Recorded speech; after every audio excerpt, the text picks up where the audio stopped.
Minority school విద్యార్థులకు robo తయారీ విధానంపై అవగాహన కల్పిస్తోంది ప్రభుత్వం. టెక్నాలజీపై ప్రత్యేక క్లాసులు నిర్వహిస్తోంది. ఇంటర్నేషనల్ లెవెల్లో విద్యాబోధన చేస్తోంది.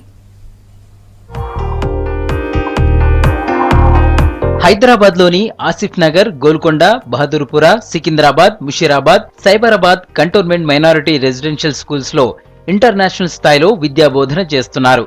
7th క్లాస్ స్టూడెంట్స్ కు స్పెషల్ గా రోబో క్లాసెస్ చెప్తున్నారు. రొటీన్ క్లాసెస్ కు ఇబ్బంది లేకుండా ప్రతి ఆదివారం ఈ క్లాసులు నిర్వహిస్తున్నారు. పైలట్ ప్రాజెక్టు కింద ఒక్కో స్కూల్లో 3 ఆదివారాలు ఒక్కో రోజు 6 గంటలు రోబో గురించి వివరిస్తున్నారు ముఫఖంజా ఇంజనీరింగ్ కాలేజ్ స్టూడెంట్స్.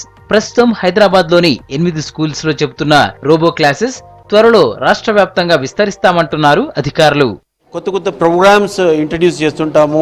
ఇదాని భాగంగా ఈ రోబోటిక్స్ అనే ఒక ప్రోగ్రామ్ మేము లాంచ్ చేశాము. ఇది ఫస్ట్ పైలట్ వర్జన్గా హైదరాబాద్లో ఉన్న 8 స్కూల్స్లో ఒక కాలేజ్ ఎంజే ముఫఖంజా ఇంజనీరింగ్ కాలేజ్ ఒక రోబోటిక్స్ టీమ్ యొక్క వాళ్ళు వచ్చి ఈ స్కూల్స్లో ఈ ప్రోగ్రామ్స్ని కండక్ట్ చేస్తున్నారు. ఈ workshop 3 days workshop every Sunday ఈ వర్క్షాప్ ఇంట్రడ్యూస్ చేస్తాము. అకాడమిక్స్ని డిస్టర్బ్ చేయకుండా ఈ పిల్లల యొక్క టైంని సద్వినియోగం చేసుకొని సండే ఈ వర్క్షాప్ని చేసి ఈ 3 weeksలో సక్సెస్ అయిన తర్వాత ఈ సేమ్ రోబోటిక్స్ వర్క్షాప్ వేరే రిమైనింగ్ డిస్ట్రిక్ట్లో ఉన్న స్కూల్స్లో కూడా ఇంట్రడ్యూస్ చేస్తాము. రోబో పరిచయం, ఉపయోగం, పనితనం, తయారీ విధానాన్ని విద్యార్థులకు వివరిస్తున్నారు ముఫఖంజా ఇంజనీరింగ్ కాలేజ్ స్టూడెంట్స్. స్వయంగా రోబోను తయారు చేసిన ఇంజనీరింగ్ స్టూడెంట్స్ ఆ వివరాలను పాఠాలుగా బోధిస్తున్నారు. ये 3 days में पहले तो 2 days हम लोग लड़कों को पूरा थियोरी समझा रहे कि रोबोट कैसा बनाना है, मैनुअल रोबोट उसके अंदर क्या क्या है, उसके अंदर के पूरे चीज़ा मतलब हम लोग बता रहे. उसके अंदर जो जो कंपोनेंट्स यूज़ होते तो हम लोग लाइक पूरे 5 members है टीम के, एक मेंबर एक टॉपिक आके उसके ऊपर बात कर रहे और प्रैक्टिकली भी हम लोग बता रहे.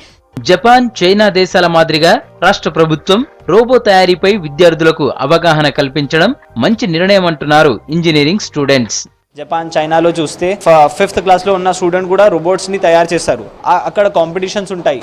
అయితే మన దేశం ఎందుకు ఇలా ఉంది, వాళ్ళది అలా ఎందుకు ఉంది?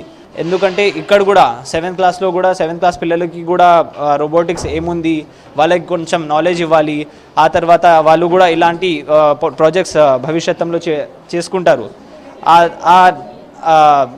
ఆ ఉద్దేశంతో మేము మా కాలేజ్ టీం మొత్తం వచ్చి ఇక్కడ చేశాము. మైనారిటీ రెసిడెన్షియల్ స్కూల్ విద్యార్థులకు రోబో క్లాసెస్ చెబుతున్న ఇంజనీరింగ్ స్టూడెంట్స్ ను అభినందించారు స్కూల్ ప్రిన్సిపల్. ఈ రోజు మరి కంటిన్యూస్గా 3 Sundays రోబోట్ క్లాసెస్ మన దగ్గర నడుస్తున్నాయి. రోబోట్ గురించి విద్యార్థులకు ఫస్ట్ టైం అది ఏంటిది, దాని ఉపయోగం ఏంటిది, దాంతో ఏం అడ్వాంటేజ్ ఉంది, పిల్లలు ఎట్లా లాభపడతారు అని వాళ్ళకు చెప్తున్నారు. కంటిన్యూస్గా 6 hours ఈ క్లాసెస్ నడుస్తున్నాయి. ప్రాక్టికల్గా మన 7th క్లాస్ పిల్లలు కూడా రోబోట్ సెల్ఫ్గా తయారు చేస్తారు అని మేము ఆశిస్తున్నాము. రోబో క్లాసులతో తాము ఎన్నో విషయాలను తెలుసుకున్నామన్నారు విద్యార్థులు. మా ముఫఖంజా కాలేజ్ వాళ్ళు వచ్చి మాకు రోబోటిక్స్ క్లాస్ తీసుకుంటారు. ఇప్పుడు దీనివల్ల మేము ఎంతో నేర్చుకున్నాం. ఇప్పుడు ఎన్ని రోబోట్స్ ఉన్నాయి, ఏ టైప్స్ రోబోట్స్ ఉన్నాయి, ఎలాంటి బ్యాటరీస్ అలా రిజిస్టర్స్ ఉన్నాయి అవన్నీ తెలుసుకోగలము. లాస్ట్ సండే నుంచి మాకి కొన్ని అన్న వాళ్ళు రోబోటిక్ క్లాసెస్ తీసుకుంటున్నారు. దానివల్ల మాకు చాలా విషయాలు రోబోట్స్ గురించి తెలిసాయి.